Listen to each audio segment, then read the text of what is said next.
So what is democracy? We have a situation right now in late 2024 where Donald Trump is about to start his second term as president. Now, in January 2021, on January the 6th, he notoriously stirred up a crowd which attempted to overthrow the election of Joe Biden in November 2020. So now we have a particular situation in which Trump, who was never really genuinely prosecuted and tried for his involvement in that particular attempted coup d'etat, is about to take power again in the United States. As well, in Israel, we have daily protests, pretty much, or we did, against the government of Benjamin Netanyahu. The Israelis now seem to be winning in their wars against Hamas and Hezbollah, but it's an open question whether with the resumption of power by Donald Trump, Netanyahu and Trump will form a coalition to have a war with Iran. Iran itself has quote-unquote elections, but those are tightly controlled by the mullahs, the religious leaders in power. And the Iranian secret police are notorious for rounding up any dissidents and hanging them publicly in some cases, or beating them to death. In Turkey, the government is authoritarian. It's democratically elected, sort of, kind of. The leader of Turkey, Erdogan, has been waging a war against the Kurds in northern Syria. He may be moving toward a peace agreement with them, but before this moment arrived, Turkish troops were bombing infrastructure in northern Syria, including water supplies to civilian areas. These are exactly the same sorts of war crimes that have been leveled against Netanyahu and that have resulted in Netanyahu being accused of war crimes by the International Criminal Court.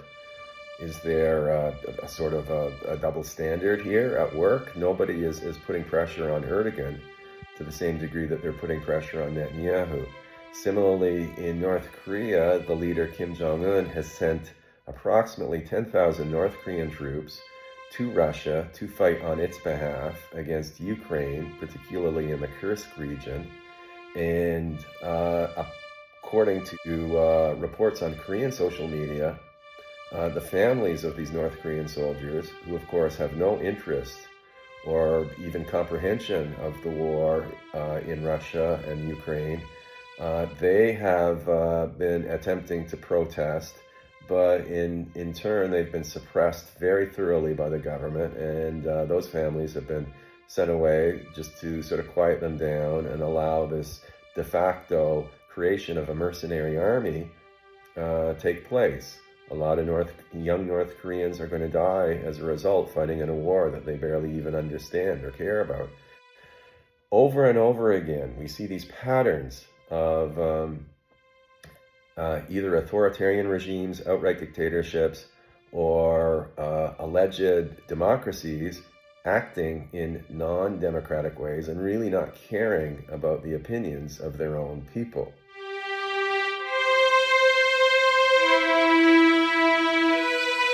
When the war in Ukraine started, Putin made the decision to launch the war without any kind of clear mandate.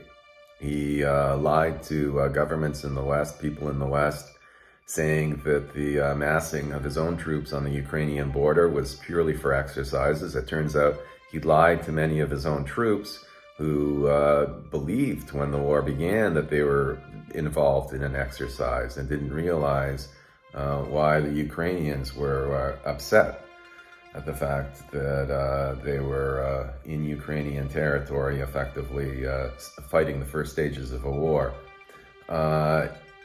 In a parallel sense, Western policy, NATO policy, driven in large part by the United States, has been to push back against the Russians as much as possible, despite the fact that the Russians have repeatedly and darkly hinted that nuclear weapons might get involved. no matter how one feels on a moral level about the war and about which side is right and which side is wrong, the possibility of a general nuclear war breaking out is a very real possibility. And again, there is no mandate that NATO governments have to keep pushing and pushing and pushing. There's very little negotiation happening at the moment. And there is no public input on whether that policy of avoiding negotiation is something that the peoples of the world really want.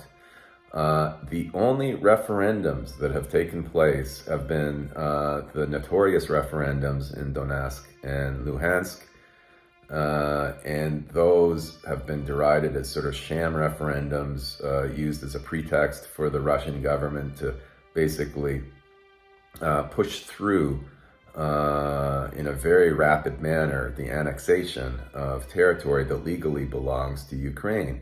Again, it's upsetting in itself, but it does raise the question of why there aren't more referendums overall.